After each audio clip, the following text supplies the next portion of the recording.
अस्सलाम वालेकुम। Super special के ब्रांड न्यू एपिसोड के साथ मैं हूं दानिश अनीस। एक्सपेरिमेंट के लिए आज हमारे साथ मौजूद हैं टेस्ट क्रिकेटर सिकंदर बख्त और senior sports journalist Abdul Majid Bhatti ने भी ज्वाइन किया हुआ है। साथ साथ senior sports journalist program score के एंकर पर्सन सैयद याया हुसैनी भी हमारे साथ मौजूद हैं। प्रोग्राम में आगे चल के हमें फैज़ान लखानी भी ज्वाइन करेंगे क्योंकि हम प्रोग्राम के दूसरे और तीसरे हिस्से में बात कर रहे होंगे डोमेस्टिक क्रिकेट की और जो दीगर खेल हैं पाकिस्तान में वो कोरोना की वजह से किस हद तक मुतासर हो चुके हैं। जो स्पोर्ट्समैन हैं वो किस हद तक मुतासर हो चुके हैं, जो नीचे काम करने वाला तबका है वो कितना मुतासर हो चुका है और उनके लिए क्या किया जा रहा है, इस बारे में आगे चल के बात करेंगे। लेकिन सबसे पहले जिक्र करते हैं पाकिस्तान के दौरा इंग्लैंड का। पाकिस्तानी टीम इस वक्त डर्बी में मौजूद है। इब्तिदाई मराहिल में पाकिस्तानी टीम 14 दिन वूस्टर में क्वारंटीन में रही, लेकिन अब डर्बी पहुंच चुकी है पाकिस्तानी टीम। 17 तारीख से पाकिस्तान ने 4 रोज़ा इंट्रा स्क्वाड मैच भी खेलना है। इसके साथ एक और मैच भी खेला जाएगा जो 25 से 29 तारीख को खेला जाएगा और उसके बाद पाकिस्तान टीम ओल्ड ट्रैफर्ड के लिए रवाना हो जाएगी, जहां 5 तारीख से यानी कि 5 अगस्त से एक्शन का आगाज़ हो जाएगा। भट्टी साहब, डर्बी में हमने 17 तारीख से प्रैक्टिस मैच खेलना है। कुछ इत्तलात हमें मिली हैं कि हम किस तरह एग्जीक्यूट कर रहे होंगे। अमूमन हम जब वहाँ जाते हैं तो हम काउंटीज़ की टीम से मैचेस खेलते हैं, हमें प्रॉपर प्रैक्टिस मिल जाती है। तो इस बार क्या एक प्लेइंग 11 वो प्रॉपर होगी जो हम टेस्ट स्क्वाड में देखेंगे और दूसरी प्लेइंग 11 उन प्लेयर्स की होगी जिनके ऊपर क्वेश्चन मार्क्स हैं? दानिश, जो काउंटी के मैचेस होते हैं ना, कल शान मसूद ने अपनी मीडिया ब्रीफिंग में भी इस चीज का इजहार किया था कि काउंटी मैचेस में नॉर्मली वो अपने मेन प्लेयर्स को नहीं खिलाते। वो जो उनके रिजर्व प्लेयर होते हैं वो क्योंकि प्रोफेशनल सेटअप होता है, वो चाह रहे होते हैं कि सीजन के जो इम्पोर्टेंट मैचेस हो उनको खिलाएं। अब ये 29 खिलाड़ियों को ले जाने का मकसद ही है कि 2 टीमें आपस में बनाएं और सारे लड़कों को मौका दें। देखिए, शुरू में इन्होंने ये किया कि एक एक बैट्समैन को, बल्कि एक एक प्लेयर को एक एक सेशन इन्होंने बैटिंग दी। लेकिन पिछला मैच जो था वो 90 ओवर एक टीम ने बैटिंग की, पहले 90 ओवर, अगले दिन फिर दूसरी टीम ने बैटिंग की। अब ये 4 डे मैच है, अब ये प्रॉपर मैच होगा तो मेरे ख्याल में लड़के तो सारे खेलेंगे, लेकिन 11 देखें, 11 तो ऑलमोस्ट, अगर विकेट में कुछ ऊपर नीचे नहीं हुआ या वेदर का कुछ मसला नहीं हुआ तो 11 तो हमारे सामने नजर आ रही है। फवाद आलम खेलेंगे या नहीं खेलेंगे? अगर फवाद आलम नहीं खेलेंगे तो क्या पाकिस्तान 4 फास्ट बॉलरों के साथ जाएगा? अगर 4 फास्ट बॉलरों के साथ जाएगा तो कहा यह जा रहा है कि फहीम अशरफ को एज ए ऑलराउंडर खिलाया जाएगा। ये एक आध सवाल है, लेकिन मेरे ख्याल में ये 29 के 29 लड़के आपस में 2 टीमें बनाएंगे, उन्हीं की मैचेस करवाएंगे। लेकिन जो T20 के मैचेस हैं और प्लेयर्स हैं उनको अभी तक एक्सपोज कर नहीं रहे, जिस तरह वहाब रियाज हुए, मोहम्मद हफीज हुए, उनको वो नहीं खिला रहे। वो नॉर्मली उन्हीं लड़कों को अभी तक मौका दे रहे हैं जो टेस्ट टीम का हिस्सा होंगे या फिर टेस्ट टीम के स्टैंड बाय में होंगे। तो इस तरह की प्रिपरेशन अभी तक चल रही है। भाई, काउंटी टीम से तो हम मैच नहीं खेल पाएंगे, लेकिन अच्छा मौका है कि एक हमारे जो हेड कोच हैं वो अपनी मनपसंद टीम बना लें प्लेइंग 11 की। जो लड़के वो टेस्ट स्क्वाड में देखना चाहते हैं उनको एक टीम में रख लें, दूसरी टीम में वो लड़के हो जाएं जिनके ऊपर क्वेश्चन मार्क्स हैं, और फिर आप जायज़ा ले लें इस 4 डे मैच के बाद कि जी कौन निक में लग रहा है, कौन अच्छा खेल रहा है, किसको खेलना चाहिए। ये नहीं होना चाहिए कि आप 11 लड़के फिक्स कर लें अपने दिमाग से और फिर उन्हीं पर कायम रहें। देखो, जो उमन हम जब जाते थे वो 90% इसी तरह होता था जिस तरह के शान मसूद ने बोला कि उनकी जो बेस्ट टीम है वो नहीं खेलती जी। मगर इस वक्त जो आपने जिस तरह का वो मनपसंद की जगह आप जो भी करेंगे, जो बेस्ट टीम पॉसिबल वो सेलेक्ट करना चाहते हैं, जो उनका आइडिया है कि इस तरह टीम होनी चाहिए उसको वो रख के खेलें। एक तरफ वो फुल टीम होनी चाहिए कि जो कि 11 लड़के जो कि खेल लें, बैटिंग ऑर्डर भी एग्जैक्टली वही होना चाहिए, हर चीज़ उसकी वही होनी चाहिए जो टेस्ट की है। फिर उसके बाद दूसरी साइड जो है आप स्ट्रॉन्गेस्ट बनाएं, डालें, उनको खिलाफ खिलाएं, और this is the best idea we can go. हम लोग उमन काउंटी मैचेस वगैरह में जाया करते थे तो वहाँ जाकर हम अपनी जो बेस्ट टीम जो खेलने वाली होती थी उसको खिलाया करते थे। उसमें कई दफ़ा ऐसा भी होता था कि जो आपका मेन, जैसे कि ज़हीर अब्बास थे हमारे दौर के, मैं लड़कों के नाम लूँगा, मियाद दाद थे, उनकी बैटिंग नहीं आती अगर तो नेक्स्ट इनिंग के अंदर उनको वो ऊपर कर दिया करते थे, शफल कर देते थे। बैटिंग ऑर्डर नीचे से वसीम राजा जो नीचे आकर 6, 7वें नंबर पे एज एन ऑलराउंडर खेला करते थे और कई दफ़ा उनकी बारी नहीं आती तो उनको उठाकर वो ऊपर कर देते थे नेक्स्ट इनिंग में, ताकि वो उनको भी प्रैक्टिस मिल जाए। तो ये एक स्ट्रेटजी होती थी। अब देखते हैं कि ये लोग किस तरह खेलते हैं, मेरे ख्याल से यही होगी। या वैसे देखा जाए तो सुनहरी मौका है काशिफ भट्टी, जफ़र गौहर जैसे प्लेयर्स के पास कि जब वो पाकिस्तान की प्लेइंग 11 के ख़िलाफ़ मैच खेल रहे हों तो ज़रा अपनी स्किल्स दिखाएं और इम्प्रेस करें हेड कोच को, ताकि एटलीस्ट कंसिडर तो किए जाएँ। वो आई नो आप कहेंगे नहीं जी उनका चांस नहीं बनता। लेकिन अगर आप मैच देख रहे हैं, आप हेड कोच हैं और आपको नज़र आ रहा है कि ज़मीन आसमान का फ़र्क है एग्जीक्यूशन में, अगर यासिर शाह स्ट्रगल कर रहे हैं, अगर शादाब स्ट्रगल कर रहे हैं, तो उन लड़कों का चांस बनना चाहिए जो कि इम्प्रेस कर रहे हैं। अगर वो करते हैं तो बहुत सारे अगर मगर हो गए। वैसे दानिश, आपकी मालूमात में इजाफा कर दूं, जफर गौहर तो टीम के साथ है ही नहीं। अच्छा, ठीक है। जफर गौहर को बुलाया गया था और जब खिलाड़ी पूरे हो गए तो फिर उनको थैंक यू वेरी मच कर दिया गया और वो वापस चले गए लेस्टर। जहाँ तक काशिफ भट्टी की आपने बात की, तो फिलहाल तो उनके खेलने का इम्कान दिखाई दे नहीं रहा, लेकिन आपका सवाल बिल्कुल बजा है कि जब आप उनको लेकर गए तो उनको प्रॉपर मौका देना चाहिए, कम से कम इंट्रा स्क्वाड मैच में ही आप मौका दें। अब यहाँ बड़ा दिलचस्प पहलू ये है कि मैंने जब ये तहकीक की कि सरफराज अहमद, जिसको इस क्रिकेट बोर्ड के चेयरमैन एहसान मानी साहब और वसीम खान साहब ने दूध में से मक्खी की तरह निकाल कर बाहर रख दिया, टेस्ट, वनडे, T20 के वो कप्तान थे, जिनकी कप्तानी में पाकिस्तान मुसलसल 11 T20 सीरीज़ जीता, जिनकी कप्तानी में पाकिस्तान T20 की नंबर 1 टीम बना, जिनकी कप्तानी में पाकिस्तान ICC चैम्पियंस ट्रॉफी 2017 का चैम्पियन बना, उनको जो है वो साइड मैच में कप्तान क्यों बनाया गया? तो हुआ इस तरह के, एक टीम तो वो थी जो कि टेस्ट बैटिंग लाइनअप थी, अब दूसरी तरफ वो लड़के खेल रहे थे जो कि आपकी टेस्ट की बॉलिंग के बॉलर्स होंगे। तो अब आप अंदाज़ा कर लें कि फ्यूचर की प्लानिंग आप कर रहे हैं। कायद आज़म ट्रॉफ़ी में सेंट्रल पंजाब की कप्तानी आप बाबर आजम को दे देते हैं, लेकिन आप सरफराज अहमद को साइड मैच में कप्तान इसलिए बना रहे हैं कि उनके पास तजुर्बा है और वो इन बॉलर्स को बेहतर अंदाज में यूटिलाइज़ कर सकेंगे और आपकी जो बैटिंग लाइनअप है उसकी साइड मैच के अंदर जो है वो बेहतर अंदाज में तरबियत हो सकेगी। ये इसके पीछे एक बड़ा पहलू था। अब मसला ये है पाकिस्तान क्रिकेट बोर्ड का कि नंबर 6 का मसला है, बाकी तो 11 रुकनी टीम फाइनल है तकरीबन कि कौन खेलेगा और कौन बाहर बैठेगा। तो छठे नंबर पर अब कुरए फाल निकलना है। 3 खिलाड़ी इसमें जो है वो मुकाबला कर रहे हैं। एक फवाद आलम है जिनको आप कह लें कि 100 में से उनके पास अब 60 नंबर रह गए, क्योंकि बहुत कम चांसेस हैं कि उनको पहले टेस्ट मैच में आप मौका दें। अब मुकाबला असल में इफ्तिखार अहमद और फ़हीम अशरफ के दरमियान है कि आप किसके साथ जाते हैं। जो फ़हीम अशरफ को आप कंसिडर कर रहे हैं उसकी बुनियादी वजह यह है कि 2018 में जब सरफराज अहमद की क़यादत में पाकिस्तान ने टेस्ट मैच जीता था लॉर्ड्स के मैदान पर, तो फ़हीम अशरफ की कारकर्दगी उस टेस्ट मैच में जीत में बड़ी मरकज़ी रही थी। उन्होंने एक अच्छी पार्टनरशिप की थी शादाब के साथ। और दूसरा ऑप्शन यह है कि शादाब को जो है वो यासिर शाह की जगह ट्राई किया जाए, लेकिन यासिर और शादाब में कोई ज़्यादा फ़र्क लग नहीं रहा। ना तो शादाब की गेंद गिर रही है सही तरीके से, ना तो यासिर शाह जो है वो अभी तक अपना इम्पैक्ट क्रिएट कर पाए हैं इंग्लैंड में। अब मैं एक और पहलू जो आपके साथ डेफिनेटली डिस्कस करना चाहूँगा, जो इंट्रो में आप बता रहे थे कि पाकिस्तान टीम जो है वो पहुंच चुकी है क्वारंटीन गुजारने के बाद वूस्टर में अब डार्बी।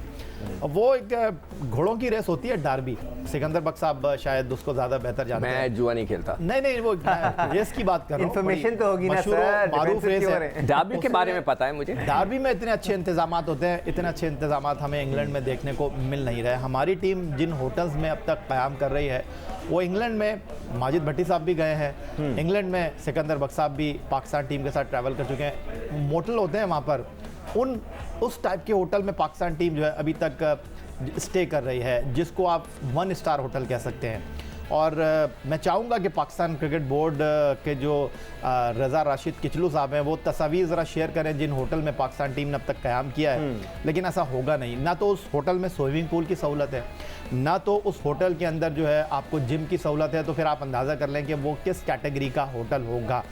और दूसरा जो सबसे इम्पॉर्टेंट पहलू है वो ये कि पाकिस्तान टीम जो है वो किसी जेल से कम जगह पर रह नहीं रही, क्योंकि इंग्लैंड में तो आपको पता है लॉकडाउन ख़त्म हो चुका है, स्मार्ट लॉकडाउन ख़त्म हो चुका है। हमारे खिलाड़ी जो है जंगलों नुमा होटल के अंदर रह रहे हैं और बाहर जो है लोग चहलकदमी कर रहे हैं, घूम फिर रहे हैं, और हमारे खिलाड़ी जो है वो इस वक्त मुश्किल सूरत हाल का सामना कर रहे हैं। और इसके ऊपर सोने पर सुहागा कि England and Wales cricket board ने जो आपका डिनर अलाउंस था $62 वो भी डिडक्ट कर लिया है कि जी हम आपको खाना खिला रहे हैं। तो इतने प्रोफेशनल क्रिकेट बोर्ड के साथ आपने रवाबित उस्तवार किए हैं अपने, कि वहाँ पर आपने अपनी टीम को इन हालात में खेलने के लिए भेज दिया है। ठीक है। जहाँ तक शान मसूद की बात है, मैं सिर्फ एक चीज़ इसमें ऐड करना चाहूँगा, बातें वो बहुत अच्छी कर रहे हैं, देखें बल्लेबाजी कितनी अच्छी करते हैं। इस अज़म का भी इजहार किया है शान मसूद ने बाय द वे कि ये टूर उनके लिए टर्निंग पॉइंट होगा और वो अच्छा खेलने की कोशिश करेंगे। He has been doing well since the past 1 year. हमने बहुत क्रिटिकली एनालाइज किया है शान मसूद को, बट इस शर्त पे कि वो परफॉर्म करते रहें consistently, why not? I mean he can be an opener of Pakistan. But Sikandar, हम जिस तरह ये क़याम की बात कर रहे हैं पाकिस्तान टीम के, आपको लगता है कि ये लॉजिस्टिकल एरर है या फिर कोरोना की वजह से सिचुएशन ही ऐसी बन चुकी है कि एहतियात करना ज़रूरी है, थोड़ा सा सिक्लूड करना ज़रूरी है प्लेयर्स को, बड़े होटल्स में ज़्यादा रश भी होता है, क्या इस वजह से उनको एक छोटे गेस्ट हाउस में ठहराया गया? नहीं, गेस्ट हाउस नहीं है, ये मोटेल्स की बात कर रहे हैं। जी, मोटेल्स की बात। हाँ, ये आउटसाइड द सिटीज़ वूमन होते हैं ये थोड़ा सा हाईवे के ऊपर। और हम अपने दौर में, इसलिए कि हमारे दौर में तो एक मैनेजर और एक कोच होता था। पर ये तो ग्राउंड के साथ ही है। अच्छा, ही ग्राउंड के साथ है मोटेल जो है।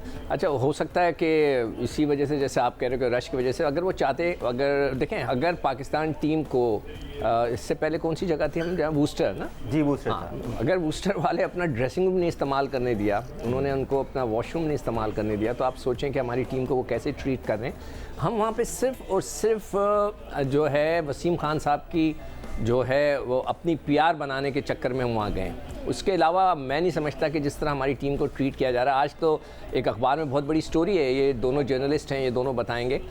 कमर अहमद साहब ने बड़ी अच्छी एक स्टोरी लिखी है अखबार में, जिसमें उन्होंने कहा है कि जी ये पहला टूर होगा कि जिसके अंदर इंग्लैंड ने हमारे किसी भी जो जर्नलिस्ट है या मीडिया के बंदे को आने की इजाज़त ही नहीं दी। ये कैसा टूर है? उन्होंने इस पर एक आर्टिकल लिखा है। तो उनका भी इसलिए कि उनका तकरीबन 25-30 साल या 40 साल से ज़्यादा का अरसा वो जर्नलिस्ट रहे हैं, पूरे दुनिया में घूमते फिरते रहे और उन्होंने पता नहीं 200-300 टेस्ट मैचेस कवर किए हैं। तो उनका ये उन्होंने भी एक इजहार किया है कि जी वो भी शायद जाना चाहते होंगे, उनको भी रोक दिया गया है। तो ये एक ऐसा टूर है जिसमें ऐसा लगता है कि पाकिस्तान को, मतलब पाकिस्तान बहुत मजबूर था, गिर रहा था। पाकिस्तान जो था उसको कुछ पैसों की ज़रूरत थी कि जो वो उस टूर पे चला गया, भाई हमें खुदा के वास्ते खिला दो, हम खेलने आए। ऐसा नहीं था, बल्कि ये उल्टा था। वो हमारे आगे पीछे हो रहे थे कि आप किसी तरह आ जाएं, तो हमें बेहतर तरीके से ट्रीट करना चाहिए था। अगर ये होटल सही नहीं है, जहाँ स्विमिंग पूल नहीं है, तो हो सकता है स्विमिंग पूल अगर होता भी तो शायद इजाज़त नहीं होती पाकिस्तान टीम को उधर जाने की। जिम अभी तक ठीक है। भट्टी साहब, ये नॉर्मल केस सिनारियो होता तो चले हम इन तमाम इश्यूज़ पर बात कर लेते। इशू ये अभी भी है, बिल्कुल सही कह रहे सिकंदर और याया कि पाकिस्तान टीम है, नेशनल स्क्वाड है पाकिस्तान का, बेहतर सहूलियात मिलनी चाहिए थी। लेकिन अभी वेस्ट इंडीज़ की टीम वहाँ पर गई हुई है, क्या उनको बेहतर सहूलियात मिली नहीं है? क्या उनके लिए कुछ अलग इंतजाम किए गए हैं जो हमें नहीं मिल रहे? क्या हम ऐसे कंपेरिजन कर सकते हैं? अच्छा दानिश, पहले मैं इस होटल के बारे में बता दूं जिसका भी जिक्र हो रहा है, डाबी का होटल। जी।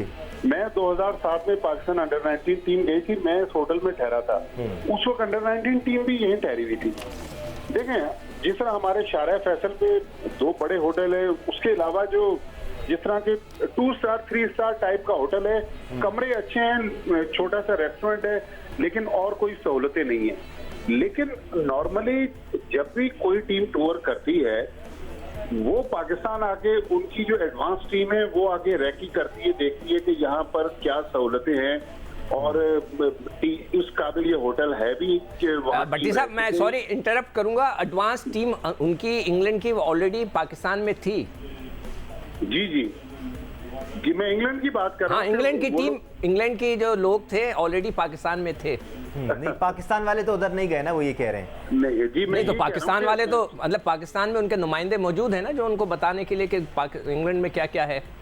बट भट्टी साहब, ये नॉर्मल सिनेरियो तो नहीं है ना, थोड़ा सा नहीं नॉर्मली। दानिश, मैं आपके सवाल की तरफ आ रहा हूँ। बहुत अच्छा आपने सवाल उठाया कि वेस्ट इंडीज की टीम जहां ठहरी हुई है, वेस्ट इंडीज की टीम ठहरी हुई है ओल्ड ट्रैफर्ड मैनचेस्टर में, जो ग्राउंड के साथ ही होटल है, वो 5 स्टार होटल है, और साउथहैम्पटन में वो भी ग्राउंड के अंदर है, वो भी 5 स्टार होटल है। उन दोनों होटलों में वेस्ट इंडीज की टीम को रखा हुआ है। अगर पाकिस्तान क्रिकेट बोर्ड निगोशिएट करता तो एक वक्त में वेस्ट इंडीज की टीम सपोज करे साउथहैम्पटन में अगर टेस्ट मैच खेल रही थी, तो पाकिस्तान मैनचेस्टर के होटल में रह सकता था।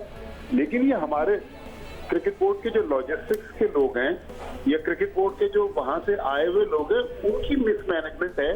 तो उनको देखना चाहिए था कि इतनी अच्छी सहूलतें हैं या नहीं है। कल जब शान मसूद प्रेस कॉन्फ्रेंस कर रहे थे वीडियो लिंक पर, तो दानिश मैंने उस वक्त देखा कि लड़के पीछे ब्रेकफास्ट कर रहे थे, वहीं पर शान मसूद प्रेस कॉन्फ्रेंस भी कर रहे थे। एक टेंट लगा हुआ था जिस तरह हमारे यहाँ मार्केट होती हैं जिनमें शादियां होती हैं, उस टाइप की जगह थी, वहां पर लड़के ब्रेकफास्ट कर रहे थे। हो सकता है कि कोई ग्राउंड, चूंकि बिल्कुल ग्राउंड से जुड़ा हुआ होटल है, हो सकता है 29 लड़के हैं, इनके लिए ब्रेकफास्ट के लिए कोई बड़ा इंतजाम किया हो, लेकिन एक टेंट लगा हुआ था जिसके अंदर पाकिस्तान के लड़के नाश्ता कर रहे थे। तो बिल्कुल वो सहूलतें जो एक टूरिंग टीम को, एक नेशनल टीम को मिलनी चाहिए, वो सहूलतें पाकिस्तान टीम को नहीं दी गई, और ये क्रिकेट बोर्ड के एंड पर ये मेरे ख्याल मिसमैनेजमेंट आती है। ठीक है याया, एक अंदर का सवाल आपसे करना चाह रहा हूँ मैं, ये खबरें क्या बॉयज़ के थ्रू बाहर आ रही हैं कि सहूलियात उनको ठीक नहीं है, या फिर जर्नलिस्ट खुद ही रियलाइज़ कर रहे हैं, या बॉयज़ खुद खुश नहीं है? ये मैं जानना चाह रहा हूँ आपसे। आप क्यों ऐसे सवाल करते हैं? देखिए दानिश, बात दरअसल ये है कि एक सहाफ़ी का काम जो है बिल्कुल सही, वो लोगों तक हकीकत पहुँचाना है और एविडेंस के साथ उन चीज़ों को अनफोल्ड करना है। और ये जो अभी मैं बात कर रहा था, आपको इसकी हकीकत के लिए इंग्लैंड में किसी वेबसाइट को सर्च करने की ज़रूरत नहीं है। आपके साथ अब्दुल माजिद भट्टी साहब मौजूद थे और उन्होंने खुद इस बात का खुलासा किया, उन्होंने मेरी खुद बात की तस्दीक की कि वो उस होटल में माजी में खुद क़याम कर चुके हैं जिस होटल में आज पाकिस्तान टीम क़याम कर रही है। मैं इसमें एक चीज़ और ऐड कर दूँ कि माजिद भट्टी साहब ने जो बात की कि 2007 में आई थिंक जब पाकिस्तान अंडर 19 टीम वहाँ पर मौजूद थी, तो आप भी उस होटल में मौजूद थे। देखिए, अंडर 19 टीम के जो दौरे होते हैं, जो ए टीम के जो दौरे होते हैं, वो जो है वो फ्यूचर प्लानिंग के दौरे होते हैं, वो गुड जेस्चर के लिए दौरे होते हैं। उसमें अगर इस तरह की सहूलियात हो तो कॉम्प्रोमाइजिंग सिचुएशन आप कह सकते हैं, क्योंकि इन दौरों पर आप इतनी हैवी अमाउंट जो है वो खर्च नहीं करते। जब आप नहीं खर्च करेंगे तो दूसरी टीम भी नहीं खर्च करेगी।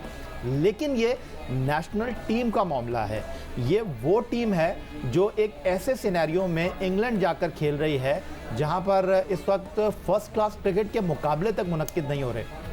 तो कैसे आप नहीं, और सर याया हम तो पलके बिछा देते हैं इसी को, हमारे पास आप पलके बिछाने की बात कर रहे हैं दानिश, आप पलके बिछाने की बात कर रहे हैं। शहर बंद, एमसीसी की टीम अभी आई थी पाकिस्तान, ठीक है ना, और एमसीसी की टीम को जिस तरह मैं ये नहीं कहूँगा कि 21 तोपों की सलामी दी गई थी, लेकिन सिनेरियो तकरीबन वही था। बिल्कुल। और उनको पाकिस्तान के बेहतरीन लाहौर के होटल में ठहराया गया था।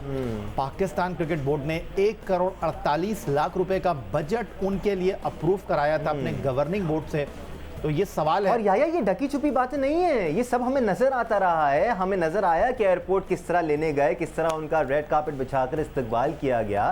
सिकंदर, हम तो चले अलग ही तरह से मेहमान नवाजी करते हैं ना, हमारे तो लेवल ही और है, बट जब एक नेशनल टीम जाती है, जैसे याया कह रहे हैं, तो सर्टन प्रोटोकॉल्स होते हैं, कुछ प्रोटोकॉल्स होते हैं जिनका ख्याल रखना पड़ता है। सामने वाला नहीं कर रहा तो आपको एहसास दिलाना पड़ता है। अनफॉर्चुनेटली ये नहीं हो रहा अकॉर्डिंग टू आवर जर्नलिस्ट। देखिए, भारत ने पहले ही एहसास दिला दिया ऑस्ट्रेलिया को कि वो अभी 5 महीने बाद जाने वाले हैं वहाँ पर, पता नहीं 3 महीने के बाद, आई एम नॉट श्योर। इसी तरह इज्जत बनती है सर। हाँ, मैं ऐड कर दूं सिकंदर बख्श साहब इसमें, आप इंडिया के टूर की ऑस्ट्रेलिया की बात कर रहे हैं दानिश, नेशनल टीम है ना इंडिया की, उन्होंने पहले ही कह दिया है कि एडिलेड में जिस होटल में इंडिया की टीम क़याम करेगी वो 5 स्टार होटल होगा और उस पूरे होटल को एम्प्टी कराया जाएगा। लेकिन अब भी इंडियन क्रिकेट बोर्ड के जो प्रेसिडेंट है सौरव गांगुली, उन्होंने कहा है कि जी 15 दिन का क्वारंटीन नहीं करेगी उनकी टीम। यही चीज़ मैं कहने जा रहा था कि इंडिया ने पहले ही, अभी तो 2-3 महीने रहते हैं ऑस्ट्रेलियन टूर पे, ऑस्ट्रेलिया ने ये बात कही कि जी हमारे लिए बहुत ही इंपॉर्टेंट है इंडिया का टूर, अगर इंडिया आता है तो हम इतने पैसे जनरेट करेंगे, वो पता नहीं कितने $100 मिलियन की वो बात कर रहे हैं। तो इसी तरह इंग्लैंड ने भी कहा था कि अगर पाकिस्तान आएगा, वेस्ट इंडीज़ आएगा तो हम पैसे जनरेट करेंगे। तो भाई हमें नेगोशिएट करना चाहिए था ना। भारत ने तो अभी से ही कह दिया उनको कि हम 15 दिन नहीं रहेंगे, अभी तो 2-3 महीने रहते हैं, हम रहेंगे तो 6-7 दिन 5 दिन रहेंगे, उससे ज़्यादा नहीं रहेंगे। अभी याया ने होटल का कह दिया। तो ये देखें, ये हम अपनी इज्जत खुद ही ख़राब करते हैं। आपके मैंने पहले ही कहा कि देखें, जो वो साहब जो हैं, जो वलायत से आए हुए हैं, वो अपना एक PR बना के रखना चाहते हैं इंग्लैंड के अंदर, ताकि जब वो यहाँ से फारिग होंगे, उन्होंने होना है 2-1 साल 3 साल, उसके बाद उन्होंने फारिग होना है। जब वो फारिग होंगे तो वहाँ उनके लिए एक अच्छा एक प्लेटफॉर्म हो जहाँ पर वो अपनी जॉब कर सकें, ये उनका मकसद है उनके पास। देखिए सर, बना के रखें अपनी PR, लेकिन हमारा वकार मुतासर नहीं होनी चाहिए। हो गया ना, हमारी सेल्फ रिस्पेक्ट मुतासर नहीं होनी चाहिए। तो हो गया ना, हमने उसका ख्याल ही नहीं रखा। ये तो दौरा ऐसा लग रहा है जैसे हम किया करते थे 70s के अंदर, कि हम पे एहसान हो रहा है। हाँ, मतलब है कि उस वक्त ये होता था कि हम एयरपोर्ट पे पहुंचे, खड़े होते थे। पहला टूर मैंने किया तो हमें कोई लेने ही नहीं आया था। हम अकेली पूरी पाकिस्तान टीम बाहर सड़क पे खड़ी इंतजार कर रही थी कौन हमें लेने आया।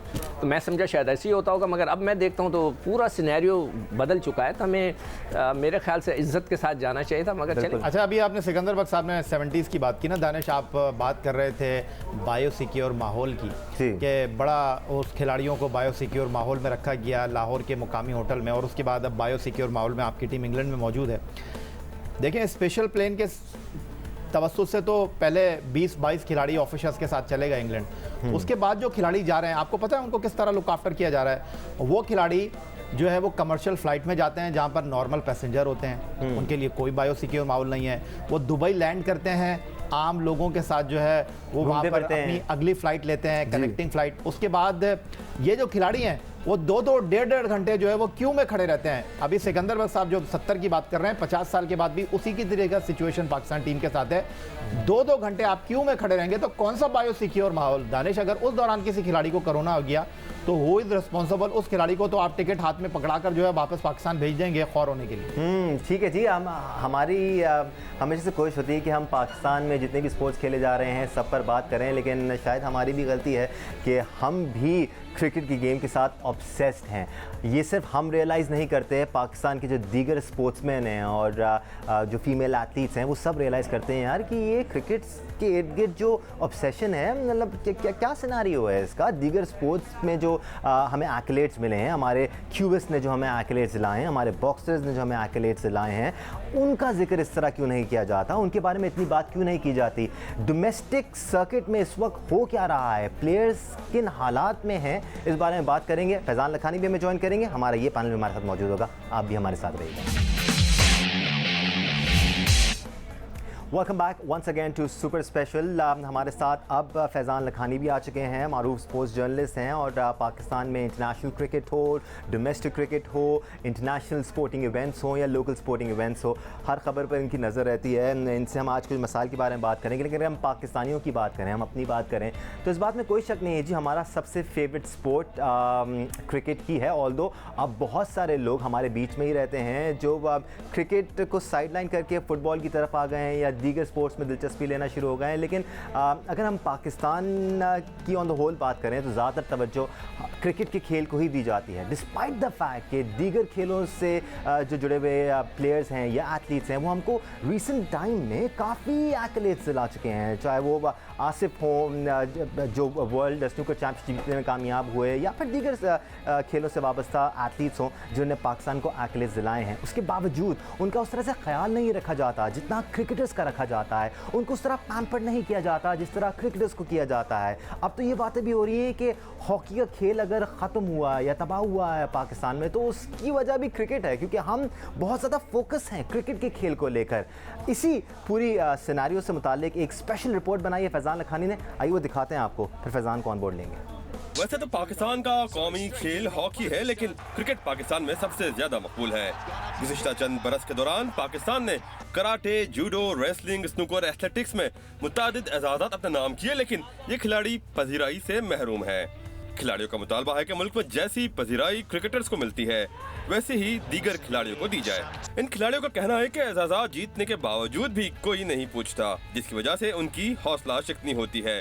स्पॉन्सर्स भी सिर्फ क्रिकेट पर पैसा लगाते हैं, टीवी पर भी हर वक्त क्रिकेट ही होती है। जैसा कि मैं 2 टाइम वर्ल्ड चैंपियन हूँ, और अगर बात की जाए क्रिकेट की तो क्रिकेट में 2 मैच खेलने वाला मैं समझता हूँ कि हमसे ज़्यादा फेमस हो जाता है। क्रिकेटर्स अगर एक टेस्ट प्लेयर हो तो वो लाखों रुपए कमाता है, या वो एक सेंचुरी करे या एक हैट्रिक करे तो उसे सारी ज़िंदगी लोग याद करते हैं। हमने कोई कम मेहनत नहीं, हमने बहुत ज़्यादा मेहनत करके वो काम इम्पॉसिबल को पॉसिबल बनाया है जो पाकिस्तान के पास अचीवमेंट सारी ज़िंदगी नहीं थी। बाकी स्पोर्ट्स जो ऑब्वियसली निगलेक्ट हो रही हैं, नज़रअंदाज हो रही हैं, which I don't think is fair. जो क्रिकेट को हम जितना पजीराई मिल रही है और सब कुछ है, उसकी वजह से हॉकी प्लेयर्स बहुत निगलेक्ट फील कर रहे हैं, और ये भी एक मेन रीज़न है पाकिस्तान हॉकी के नीचे जाने का।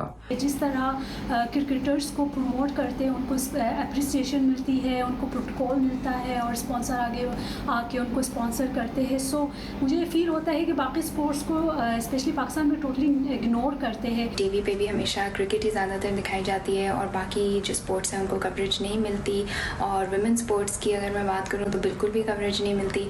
पाकिस्तान ओलंपिक एसोसिएशन के सरबराह जनरल आरिफ हसन कहते हैं कि क्रिकेट पर फोकस ने दीगर खेलों को मुतासिर तो किया है, जरूरत इस बात की है कि दीगर स्पोर्ट्स के कारनामों को भरपूर अंदाज में प्रमोट किया जाए।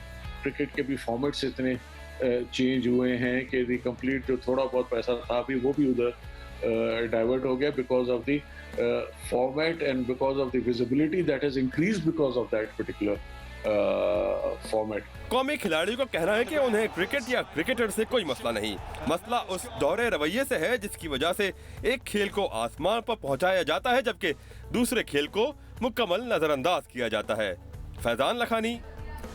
फैज़ान लखानी की रिपोर्ट आपने देखी। एक चीज़ हम क्लियर कर दें, ये प्लेयर्स सिर्फ अब निगलेक्टेड महसूस नहीं कर रहे हैं, साल से निगलेक्टेड महसूस कर रहे हैं, लेकिन अब अच्छी बात यह है कि वोकल होना शुरू हो रहे हैं thanks to people like Faizan Lakhani जो कांटेक्ट करते हैं इन प्लेयर से, एटलीस्ट मसाइल जानने की कोशिश करते हैं। फैज़ान, एज आई सेड, ये प्लेयर्स अभी से निगलेक्टेड फील नहीं कर रहे, साल से फील कर रहे हैं, इनको नज़रअंदाज किया जाता रहा है, ये अपने एफर्ट से मुल्क और कौम को एक्लेट्स दिलाते आए हैं, चाहे हम नूर दस्तगीर की बात करें, हम मोहम्मद आसिफ की बात करें, हम सादी अब्बास की बात करें, हम इनाम बट की बात करें, ये सब वर्ल्ड स्टेज पर पाकिस्तान को एक्लेट्स दिला चुके हैं। क्या हमने उनका उस तरह ख्याल रखा जिस तरह रखना चाहिए था एक वर्ल्ड चैम्पियन का? बिल्कुल नहीं, और इसमें हम सब जिम्मेदार हैं। दानिश, आप अगर पिछले 8-10 साल की बात करें, ज़्यादा पीछे नहीं जाते, 8-10 साल में अगर हम बात करें क्रिकेट में हमारी मेजर अचीवमेंट्स एक चैंपियंस ट्रॉफी या T20 में नंबर 1 होना या एक कुछ अरसे के लिए टेस्ट चैंपियनशिप में ऊपर आना, वो रैंकिंग भी जब ऊपर नीचे होती तो उसमें दूसरी टीमों का भी अमल दखल होता है। आपको पता है सबसे ज़्यादा गोल्ड मेडल्स इन पिछले 10 सालों में किस खिलाड़ी ने पाकिस्तान को दिलाया? Hardly anyone knows. Inam Butt ने दिलवाए, 8 गोल्ड मेडल जीते 10 साल में। स्नूकर में हमने 4 IBSF के टाइटल जीते पिछले 8 साल के अंदर। क्यों इतनी डिस्कशन नहीं होती? जहाँ इसमें एक और चीज़ दानिश ये है कि जहाँ इन प्लेयर्स को आप बिल्कुल ऑब्लिवियन में धकेल देते हैं क्योंकि बहुत ज़्यादा क्रिकेट ऑब्सेशन है, वहाँ इन क्रिकेट की इन स्पोर्ट्स की जो दूसरे स्पोर्ट्स है, दूसरे गेम्स है, उनकी जो एडमिनिस्ट्रेशन से जहाँ सवालात होने हैं वो भी नहीं हो सकते। जो हम क्रिकेट में तो आप पूरा सेगमेंट होते हैं क्रिकेट में, जहां अगर गलत चीज़ें होती है तो वसीम खान से सवालात होते हैं, एहसान मानी से सवालात होते हैं और लोगों से सवालात होते हैं। हॉकी पे फिर भी कुछ सवालात हो जाते हैं, बाकी खेलों में, फुटबॉल में कोई सवालात नहीं होते। अभी 2 महीने पहले पाकिस्तान में स्पोर्ट्स की तारीख का एक बहुत बड़ा स्कैंडल आया। हम मैच फिक्सिंग, क्रिकेट की मैच फिक्सिंग के स्कैंडल की बड़ी बात करते हैं, डोपिंग स्कैंडल पाकिस्तानी एथलीट्स का आया साउथ एशियन गेम्स में, वो भी पाकिस्तान के लिए उतना ही ये समझ लें कि एम्बेरसमेंट थी जितना फिक्सिंग पाकिस्तान की एम्बेरसमेंट है। कितनी डिस्कशन हुई डोपिंग के हवाले से। तो ये सारी चीज़ें हैं जो और पूरा ओवरऑल दूसरे खेलों को मुतासिर करती है। जब अगले खेलों की एडमिनिस्ट्रेशन को ये होगा कि हमसे कोई पूछ नहीं रहा, कोई बात नहीं हो रही, तो उनको भी मौका मिलेगा अपने इजारादारी कायम करने का, एक तरह से कि वो गेम को प्रमोट ना करें। और दूसरी जानिब एथलीट्स जो है वो इनाम बट हो जाए, सादी अब्बास हो जाए, कुलसुम हज़ारा हो जाए, मोहम्मद आसिफ हो जाए, दस्तगीर बट हो जाए, ये एजाज़ात हासिल करने के बावजूद भी उनको वो विजिबिलिटी नहीं मिलती। जिस तरह आरिफ हसन ने बात की, स्पॉन्सर उस वक्त आता है, इन्वेस्टमेंट उस वक्त आती है जब स्पोर्ट्स की विजिबिलिटी होगी। अगर आप अपने पड़ोसी मुल्क की बात करें, इंडिया की, क्योंकि कल्चर मोरलेस सेम है, वहाँ पे चीज़ें कहाँ चेंज होना शुरू हुई स्पोर्ट्स की, जब वहाँ पे विजिबिलिटी आना शुरू हुई, जब हर स्पोर्ट्स को प्रॉपर सिंपल वर्ड्स फैजान, आप ये कह रहे हैं कि आइकॉन्स, लेजेंड्स बनाए जाते हैं। We need to lionize our athletes, Danish, we need to lionize them। इनाम बट ने जितने एजाज़ा जीते, या सादी अब्बास या शाह हुसैन शाह जो हुसैन शाह के बेटे हैं। एग्जांपल फैजान, हम वसीम खान बॉक्सर को देख लें, जब से वो अच्छे प्रोमोटर्स के साथ आए हैं ऑटोमेटिकली वर्ल्ड आइकॉन बन गए हैं, लोग जानते हैं, हम उनको फाल्कन के नाम से जानते हैं, एक आइडेंटिटी बनाई गई है। तो आप कह रहे हैं ये एसोसिएशंस का काम है, ये पाकिस्तानी जो एसोसिएशंस हैं उनका काम है कि प्रमोट करें। दानिश, एसोसिएशन का काम तो बहरहाल प्लेयर को तैयार करना और उसको उस लेवल तक ले जाना जहां पे वो परफॉर्म करे और जीते, लेकिन जीतने के बाद उस प्लेयर को लायनाइज करना पूरी सोसाइटी का काम है, जिसमें हमारा रोल भी है, जिसमें हुकूमत का रोल भी है, जिसमें दीगर इदारों का भी, सबका मुश्तरका रोल है। आप ये बताएं कि कितने नॉन क्रिकेटिंग एथलीट्स आपको ब्रांड एंडोर्समेंट करते हुए नजर आते हैं। मैं अभी कुछ देर पहले इंडिया की मिसाल दे रहा था। इंडिया से एक बैडमिंटन की प्लेयर है PV सिंधु। PV सिंधु की नेट वर्थ लास्ट ईयर थी $10 मिलियन। बैडमिंटन की एक प्लेयर की इंडिया की ये नेटवर्थ है। पाकिस्तान में बैडमिंटन के प्लेयर्स की क्या वर्थ है? पाकिस्तान में आप बैडमिंटन को छोड़ दे, कौमी खेल हमारा हॉकी है, उसकी क्या नेटवर्थ है वहाँ पे प्लेयर्स की। शायद हॉकी में तो हमारे पास 10 साल में इतने पैसे नहीं आए होंगे, $10 बिलियन जितने उस लड़की एक अकेली प्लेयर का एक है, क्योंकि उसको वहाँ विजिबिलिटी मिलती है, वो जीत कर आती है वहाँ, उसको बिलबोर्ड्स पे उसके बच्चा जानता है भाई, बच्चा जानता है उनको, उनकी लाइफ स्टोरी पे मूवीज बनती रही है। सानिया मिर्जा सुपरस्टार कैसे बनी। अब वहाँ बैडमिंटन में एक और प्लेयर है साइना नेहवाल, वहाँ उनका एथलेटिक्स का एक प्लेयर है नीरज चोपड़ा, या फिर बॉक्सर उनका विजेंद्र सिंह। ये सारे बड़े आइकन कैसे बने। मैरी कॉम पे फिल्में बन रही है, मिल्खा सिंह पे फिल्में बन रही है, ये उनको लायनाइज किया। हमने अपने कितने एथलीट्स पे फिल्में बनाई। आपने हुसैन शाह पे एक फिल्म बनाई, उसमें भी फैक्चुअली इनकरेक्ट आपने बातें लिखी, तो आप इस तरह अपने एथलीट्स को कैसे प्रमोट करेंगे यार। बिल्कुल भट्टी साहब, ये बहुत क्रूशल रोल है एसोसिएशंस का भी, हमारा भी, कि हम सही तरह से प्रमोट करें। चलें प्रमोशन तो बाद में आती है, पहले उनको सही तरह फैसिलिटीज़ तो प्रोवाइड की जाएँ, उनको एटलीस्ट इवेंट्स में जाने की इजाज़त तो हो। हमारे स्क्वॉश प्लेयर्स रैंकिंग में नीचे इसलिए गिर जाते हैं, बैडमिंटन प्लेयर्स रैंकिंग में नीचे इसलिए गिर जाते हैं क्योंकि वो साल में 10 में से 1 या 2 इवेंट्स में ही शिरकत कर पाते हैं, उसके अलावा उनके पास फंड्स नहीं होते। खुद पैसे जमा करके चले जाएं और मुल्क को एजाज़ दिला दें तो भाई वाह वाह हो जाती है, वो भी एक हफ्ते के लिए। ये तो सर फेयर नहीं है ना भट्टी साहब। जी भट्टी साहब हमारा साथ छोड़ के इस वक्त आप जा चुके हैं, हम वापस ले लेंगे उनको फ़ोन पे। या सेम सवाल आपके लिए, बिकॉज आप भी दीगर स्पोर्ट्स पर नज़र रखते हैं, आप भी हफ्ते में 1-2 शो हॉकी या दीगर स्पोर्ट्स पर ज़रूर करते हैं, तो आप सारे मसाइल से वाकिफ़ हैं। दानिश, सबसे पहले तो मैं ये कहूँगा कि एफ़र्ट आपकी अच्छी है। फैज़ान लखानी ने एक अच्छे नुक्ते की तरफ हमारी तवज्जो मबजूल करवाई है, लेकिन थोड़ा जज्बाती हो गए आप भी और फैज़ान लखानी भी, क्योंकि इसमें बहुत ज़्यादा होमवर्क करने की ज़रूरत है। एक बड़ा मशहूर कथा है कि इतना मुश्किल नहीं तुझे पाना, एक घड़ी चाहिए है फुर्सत की, और कौन किसके लिए तबाह हुआ, क्या ज़रूरत है इस वजाहत की। बात दरअसल ये है दानिश, आप अगर क्रिकेट के साथ इन खेलों को कंपेयर करेंगे, 80s में पाकिस्तान में कौमी खेल hockey top of the talk हुआ करता था, टॉप ऑफ द लिस्ट हुआ करता था, टॉक ऑफ द टाउन हुआ करता था, जस्ट बिकॉज कि हम वर्ल्ड चैम्पियन भी थे, एशियन चैम्पियन भी थे, ओलंपिक चैम्पियन भी थे, हम चैम्पियंस ट्रॉफी के चैम्पियन भी थे। कोई ऐसा एजाज़ नहीं था जो हमारी दस्तरस में था नहीं। जिन खेलों की आप बात कर रहे हैं, सबसे बड़ा मसला ये है कि रूट कॉज के ऊपर जाने की बात कर रहे हैं ना। फैज़ान लखानी साहब बात कर रहे थे, वसीम खान साहब की बात कर रहे थे, एहसान मानी साहब की, आकिब जावेद साहब बड़ी अच्छी बात कर रहे हैं, सिकंदर बख्श साहब बड़ी अच्छी बात कर रहे हैं कि भाई हुकूमत तब्दील तो बोर्ड तब्दील, ऐसा नहीं होना चाहिए। बाकायदा तौर पर जो है वो इलेक्शन होने चाहिए, और चाहे हुकूमत रहे या नहीं रहे, सिस्टम वोट का चलना चाहिए। जिन खेलों की फैज़ान लखानी साहब बात कर रहे हैं, जिन खेलों की जानिब हमारी तवज्जो मबजूल करवाने की कोशिश कर रहे हैं, बहुत से ऐसे खेल हैं दानिश साहब, जब वो पाकिस्तान से बाहर जीत कर आते हैं तो उनकी फेडरेशन ही उनको डिसोन कर देती है। फेडरेशन जो है एक एक खेल की 3-3 फेडरेशन बनी हुई है। अभी आरिफ हसन साहब का अपनी रिपोर्ट में जो है वो एक साउंड बाइट चलाया फैज़ान लखानी साहब ने, तो आरिफ हसन साहब से तो पूछ लेना ज़रा कि खेलों की फेडरेशन जो है वो तब्दील होती रहती हैं, लेकिन आरिफ हसन साहब कितने अरसे से पाकिस्तान ओलंपिक एसोसिएशन में बड़ा जमान है, उनकी क्या खिदमात हैं। जो मसला है दानिश यहाँ पर ये नहीं है कि क्रिकेट इन खेलों को खा गया, मसला ये है कि इन खेलों की फेडरेशन जो है वही अपने खिलाड़ियों के साथ, अपने खेलों के साथ जो है वो सिंसियर नहीं है। अभी बात कर रहे थे आसिफ की, फैज़ान लखानी साहब, ठीक है, आसिफ ने आपको वर्ल्ड चैंपियन बनाया, उनकी अपनी फेडरेशन क्या कर रही है, ज़रा ये भी तो मैं जानना चाहूँगा। ठीक है, मैं मानता हूँ कि Pakistan snooker and blade association नहीं, बट याहिया हम यहाँ पर मेरा तेरा इशू नहीं बना रहे, हम ये नहीं कह रहे भैया आपका मसला है ये आपका मसला है, हम ये कह रहे हैं भाई ये मसला है और उसको सॉल्व होना चाहिए पाकिस्तान के बेहतर मफाद में, सिंपल। देखें दानिश, एक बड़ी मशहूर से है कि जिस मुल्क के अस्पताल जो है वो आबाद होंगे उस मुल्क के मैदान वीरान होंगे, और जिस मुल्क के मैदान जो है वो आबाद होंगे उस मुल्क के अस्पताल वीरान होंगे। खूबसूरत बात है। यहाँ पर सबसे बड़ा मसला ये है कि यहाँ पर चाइना कटिंग की वजह से खेलों के मैदान जो हैं वो गारत हो चुके हैं।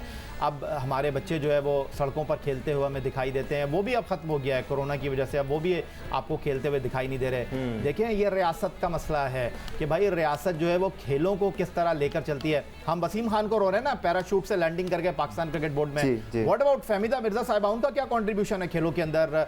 वो जो है इस वक्त खेलों की मिनिस्ट्री को हेड कर रही हैं, और उन्होंने स्टेट अवे कुछ अरसे पहले जो है जियो सुपर पर अतीकुर रहमान के साथ एक इंटरव्यू चला, उसमें उन्होंने कहा कि जी पाकिस्तान ओलंपिक एसोसिएशन का कोई कंट्रीब्यूशन नहीं है। मैं चैलेंज कर रहा हूं फहमीदा मिर्जा साहब को, वो पाकिस्तान में जो खेल होते हैं ना, 15 खेलों के नाम बता दें, मैं मान जाऊंगा उनको तो खेलों के नाम नहीं पता, वो पाकिस्तान में खेलों की इंडस्ट्री को बेसिकली आप कह रहे हैं लाइक माइंडेड लोगों को खेलों से एसोसिएट होना चाहिए। मैं भी कुछ कहूंगा जी सिकंदर बख्श साहब। हाँ देखें, अभी इन्होंने फहमीदा मिर्जा का जिक्र किया कि वो मिनिस्टर हैं स्पोर्ट्स की।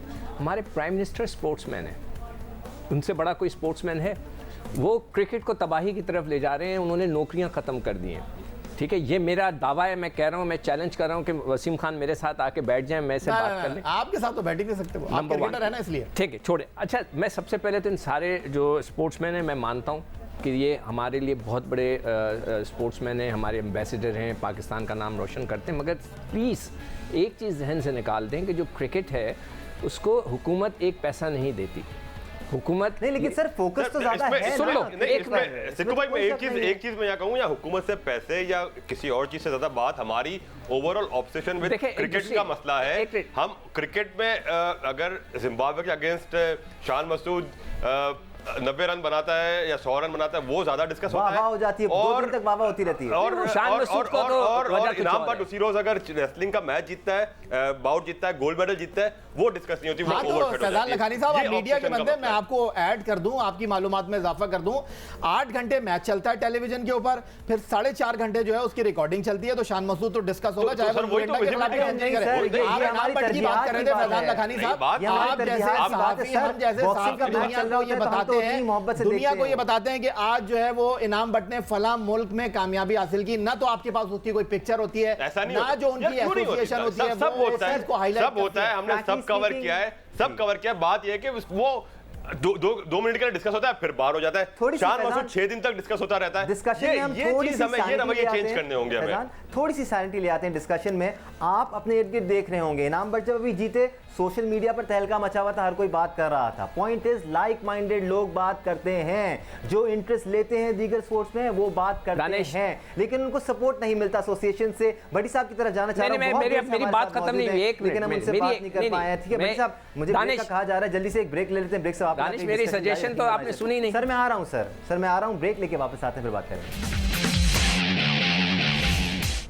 Welcome back to super special. Break पे जाने से पहले काफ़ी हीटेड डिस्कशन चल रहा था हमारे पाकिस्तान के खेलों को लेकर, और सिकंदर बख्श भी कुछ कहना चाह रहे थे, भट्टी साहब की तरफ भी हमें जाना था। फिलहाल स्पोर्ट्स जर्नलिस्ट सोहेल इमरान भी हमें ज्वाइन कर चुके हैं। अगेन फैजान लखानी की तरह सोहेल इमरान भी खेलों को बहुत अच्छी तरह समझते हैं, रिपोर्टिंग करते रहते हैं। या ये कह रहे थे कि हम कोई जीत के आता है तो उसके बारे में बात करते हैं, बट ये वो लोग हैं, या ये समेत ये वो लोग हैं जो 365 days of the year sporting events को कवर करते रहते हैं और आप तक खेलों की खबरें पहुँचाते रहते हैं। उनको उस तरह माइलेज मिलता है, नहीं मिलता है, अगेन वो एक बिल्कुल डिफरेंट टॉपिक है। बट सोहेल, ये बात डिस्कशन बनता तो है, क्योंकि इनफ इज इनफ वाली बात जाती है ना। और कितने एक्कलेज जिताएं आपको आपके दीगर प्लेयर्स, और क्या करें वो आपके लिए कि उनको उस तरह गर्दाना जाए जिस तरह इंपॉर्टेंस आप क्रिकेटर्स को देते हैं।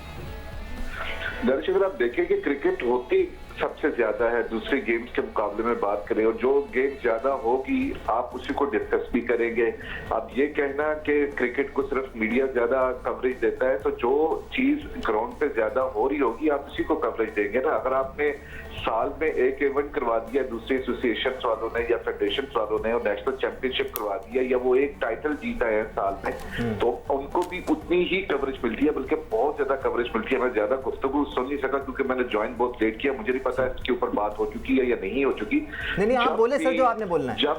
जब भी कोई पहलवान जीत कर आया है, बेशक वो साउथ एशियन गेम्स 2010 का हो या उससे पहले वाली हो या उसके बाद ये गोल्ड कोस्ट वाली चैंपियनशिप हो, ये मैं खुद सुबह 4 बजे 4:30 बजे वहां पर उनको कवर करने के लिए पहुंचा रहा हूँ। वहां पे DSNGs लगती रही है, उनको कवरेज मिलती रही है। Sohail, can I cut you of here? आप इनाम बट की अगर बात कर रहे हैं तो ये वही प्लेयर हैं, ठीक है, ये इवेंट जीत के आए, इनको बहुत कवरेज मिली, लेकिन अगले 2 माह बाद जो इवेंट है उसके लिए फिर फंड्स मौजूद नहीं है, तो ये किसकी गलती है सर?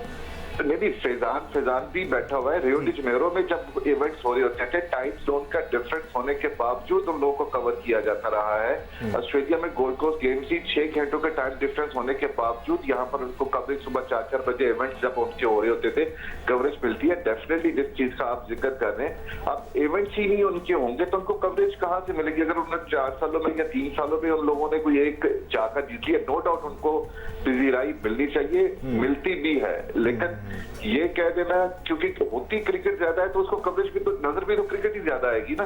ठीक है, हम समझ सकते हैं ये बात। बिल्कुल भट्टी साहब, ये हमारे साथ काफी देर से हैं। जी चले सोहेल अपनी बात कंप्लीट कर लें भट्टी साहब की तरफ से। नहीं, अब जिससे आपने बात की है कि वाकई ये वाली बात दुरुस्त है कि अगर एक इवेंट में शिरकत कर रहा है तो उसको दूसरा इवेंट के एक तो इंतजार बड़ा करना पड़ता है और दूसरा उसके पास फंड ही नहीं है। अब जब लास्ट टाइम इनाम किया था जिस इवेंट में शिरकत करने के लिए, कुछ पैसे पाकिस्तान स्पोर्ट्स बोर्ड ने दिए, कुछ पैसे स्पोर्ट्स बोर्ड पंजाब ने दिए।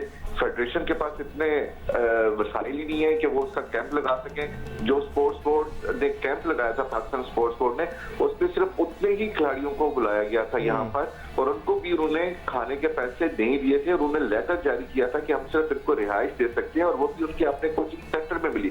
बिल्कुल ठीक है, बिल्कुल ठीक है। ये सारे मसाले देखिएगा भट्टी साहब, यहाँ मसला सिर्फ पजीराई का नहीं है, यहाँ मसला सिर्फ खबर शामिल करने का नहीं है या जब वो इवेंट जीत के आते हैं उसके एक हफ्ते तक उनके नाम को मेंशन करना मकसद नहीं है।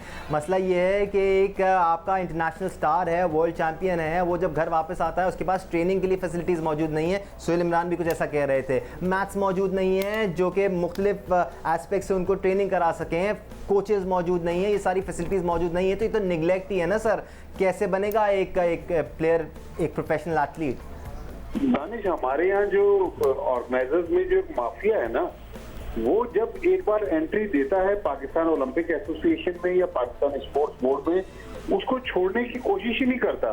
उस माफिया की वजह से देखें, आरिफ हसन, अभी ये यायाब ने बहुत अच्छी बात की कि कितने सालों से चिमटे हुए इस पाकिस्तान ओलंपिक एसोसिएशन के साथ। उन्होंने क्या पाकिस्तान के स्पोर्ट्स को दिया? उनके दौर में तो पाकिस्तान में खेलों की तनज़ुली ज्यादा हुई है बनिस्बत तरक्की के, तो आरिफ हसन इसको छोड़ने के लिए तैयार नहीं है। लेकिन जिन लोगों ने इस मुल्क के लिए एजाज़ात जीते हैं, देखिए हॉकी के कुछ ऐसे खिलाड़ी हैं जो शायद मैट्रिक पास भी नहीं थे, लेकिन चूंकि वो बड़े खिलाड़ी थे, वो सुपरस्टार बने। तो आज आप देखें कि उनका लाइफस्टाइल देखें, वो डिफेंस में बड़े बड़े बंगलों में रह रहे हैं, उनकी बड़ी बड़ी मुलाजमतें हैं, उनका लाइफस्टाइल इस मुल्क ने चेंज कर दिया है। लेकिन जहां से ग्रास रूट से ये खेल इंप्रूव होने चाहिए।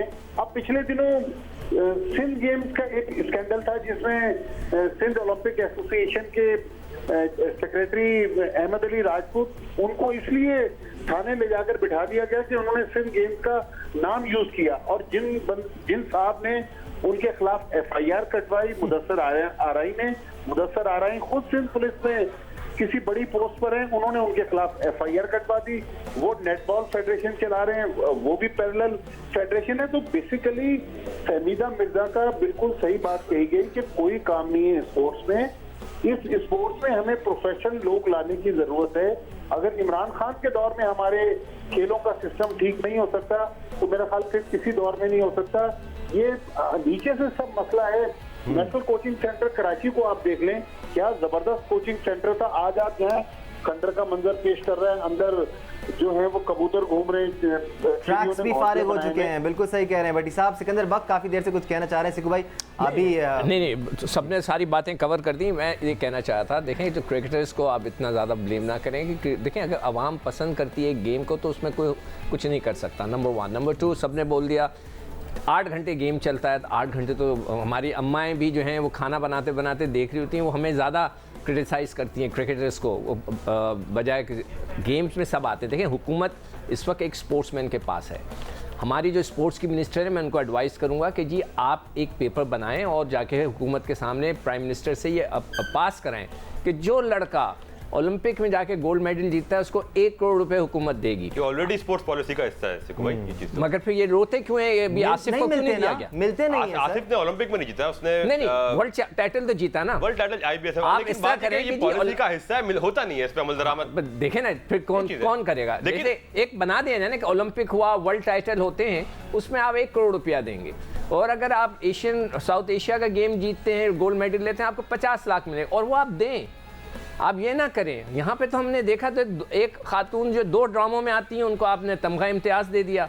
हमारे यहाँ ऐसे ऐसे स्पोर्ट्समैन पड़े हुए जिन्होंने हुकूमत मतलब मुल्क के लिए बड़े बड़े गोल्ड मेडल लाए, उनको कोई पूछता ही नहीं। यहाँ पर आके आपको तब्दील होना है ना। और वो कौन तब्दील कर सकता है कि एक स्पोर्ट्समैन, आपका सबसे बड़ा पाकिस्तान का जो आइकन है वो इस वक्त प्राइम मिनिस्टर है, ही शुड डू इट और कोई नहीं कर सकता। सबसे बड़ा काम किया था जुल्फ़िकार अली भुट्टो ने। आज भी मैं दावे से कहता हूँ जब 71 में वो आया, उनके वजह से जब उन्होंने नौकरियां दी सबको, तो ये हमारा स्पोर्ट्स कहाँ से कहाँ पहुंचा। अब और 94 में मुझे करेक्ट किया था उस दिन याया ने, 1994 में हम 4 वर्ल्ड टाइटल थे हमारे पास। आज ये जिस दौर की बात कर रहे हैं ना सिकंदर, फैजान, इस दौर से लेके अब तक काफी कुछ बदल गया हुकूमती सतह पर। पहले मुझे याद है कोटा सिस्टम हुआ करता था, स्कॉलरशिप दी जाती थी, स्पोर्ट्स का कोटा हुआ करता था। मेरा एक दोस्त खुद एथलेटिक्स की वजह से कॉलेज में एडमिशन लेने में कामयाब हुआ। ये एक इंस्पिरेशन, एक मोटिवेशन हुआ करती थी उन लोगों के लिए जिनके पास फीस देने तक के पैसे नहीं थे, वो खेलों में बढ़ चढ़ कर हिस्सा लेते थे। ये चीज़ें हमने ख़त्म कर दी, इसने भी रोल प्ले किया। फिर हुकूमती सतह पर एक निगलेक्ट तो नज़र आता है ना कि आप उस तरह से ट्रेनिंग फैसिलिटीज प्रोवाइड नहीं करते, उस तरह से एसोसिएशंस पर चेक एंड बैलेंस नहीं रखा जाता। तो ये सारे मसले की जड़ है। देखिए, जब मैं बात करता हूँ ना क्रिकेट ऑब्सेशन और as compared to other sports, जब एक बच्चा व्हाइल ग्रोइंग अप वो देखता है कि cricketer is earning in millions and millions, दूसरा एथलीट उतना अर्न नहीं कर रहा, तो कोई उस दूसरे स्पोर्ट्स की तरफ आने के लिए एनकरेज नहीं होता। ये जो रवैया है और ये जो आप समझ ले कि आम परसेप्शन एक तरह से हो गया है स्पोर्ट्स के हवाले से, उसको it needs to be change. हमारी ओवरऑल जो अप्रोच है towards sports, it needs to be change. जो दूसरे स्पोर्ट्स के प्लेयर है, मैं आमतौर यही कहूँगा कि they are not inferior to anyone, सब बराबर है, सब इस मुल्क के लिए एजाज़त लेके आते हैं। मसला दानिश पता है क्या, हमने स्पोर्ट्स को बतदरीज एक्स्ट्रा करिकुलम एक्टिविटी बना दिया है। ये इट शुड बी पार्ट, मैं हमेशा कहता हूँ कि it should be part of curriculum. इसको निसाब का हिस्सा बनाया जाए, स्पोर्ट्स को ऐसा ही ट्रीट किया जाए जैसे कोई भी प्रोफेशन है। जैसे हमारा प्रोफेशन है जर्नलिज्म का, जैसे इंजीनियरिंग का प्रोफेशन है, जैसे मेडिसिन का प्रोफेशन है, इसी तरह स्पोर्ट्स एक प्रोफेशन है। इसको पहली जमात से स्कूल से निसाब का हिस्सा बनाकर पढ़ाया जाए, इसकी बाकायदा तरबियत दी जाए, इसके साल के एंड में एग्जाम्स हो। ठीक है फैजान लखानी, टाइम खत्म हो गया हमारे पास। बहुत शुक्रिया आपका। सिकंदर बख्त आपका बहुत शुक्रिया। सैयद हुसैन, अब्दुल माजिद भट्टी आप सबका बहुत शुक्रिया। सुपर स्पेशल में आज के लिए इतना ही। अल्लाह हाफ़िज़।